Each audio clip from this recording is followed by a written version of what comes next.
आज मुख्यमंत्र्यांच्या वाढदिवसानिमित्त मुंबई महानगरपालिकेने संपूर्णकडे आरोग्य शिबिर राबवलं. इकडे एक इतिहास घडला आहे, काय सांगाल? आज या ठिकाणी मुंबई महानगरपालिकेच्या आरोग्य खात्याच्या वतीनं मुंबई शहरामध्ये 298 ठिकाणी pre breast cancer screening camps, बहीण लाडकी मुख्यमंत्र्यांची घेऊ काळजी तिच्या आरोग्याची, हे अशा प्रकारचं एक अभियान आज या ठिकाणी आयोजित केलं होतं. आणि 298 ठिकाणी दुपारी 4 वाजेपर्यंत साधारणतः 28,000 माता भगिनींनी या कॅम्पमध्ये सहभागी झालेले आहेत. अजूनही कॅम्प सुरू आहेत आणि एका शहरामध्ये मल्टिपल लोकेशन्सला प्री ब्रेस्ट कॅन्सर स्क्रीनिंग कॅम्प्सचा एक विक्रम या ठिकाणी महानगरपालिकेच्या नावानी आज या ठिकाणी स्थापन झालेला आहे. इंडिया बुक ऑफ रेकॉर्ड्स आणि एशिया बुक ऑफ रेकॉर्ड्स यामध्ये हा विक्रम नोंदवला गेलेला आहे. आणि याच्या आधी मुंबईची महानगरपालिका ही भ्रष्टाचार करण्याचा विक्रम करत होती उद्धव ठाकरेंच्या नेतृत्वामध्ये. आता सन्माननीय मुख्यमंत्री देवेंद्र फडणवीसजीच्या नेतृत्वाखाली या मुंबईकराला, शेवटच्या मुंबईकराला सोयी सुविधा देण्याचा विक्रम हा मुंबईची महानगरपालिका करत आहे.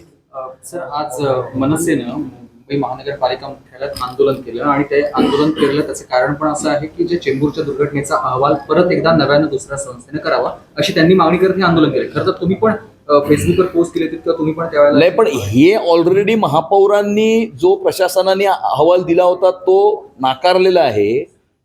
सभागृह नेते गणेश खंडकर यांनी तो अहवाल सभागृहामध्ये फाडलेला आहे आणि त्यामुळे महापौरांनी ऑलरेडी प्रशासनाला आदेश हे दिलेले आहेत की नव्यानं या ठिकाणी चौकशी करून नव्यानं अहवाल सादर करावा. यामध्ये मनसे उडी मारण्याचा प्रयत्न करत आहे. ज्यांचे महानगरपालिकेमध्ये निवडून आले 6, आता ते काही ना काही नौटंकी करण्याचा प्रयत्न करतायत. करू द्या त्यांना. सर, एक लास्टचा प्रश्न. जून समुद्र किनारी आपण जर पाहिलं तर अजून देखील तसाच कचरा पाहायला मिळत आहे. आजचा 11वा दिवस सतत त्या संदर्भातली बातम्या करून देखील तसंच कचरा अजूनही त्या ठिकाणी आढळतो. तुम्ही पहिल्या दिवशी जी बातमी केली कचऱ्याची, तो कचरा आज नाहीये. त्यामुळे रोज जो कचरा समुद्र किनाऱ्यावर येतो आहे तो कचरा रोज तिकडनं उचलण्याचं काम मुंबईची महानगरपालिका करत आहे.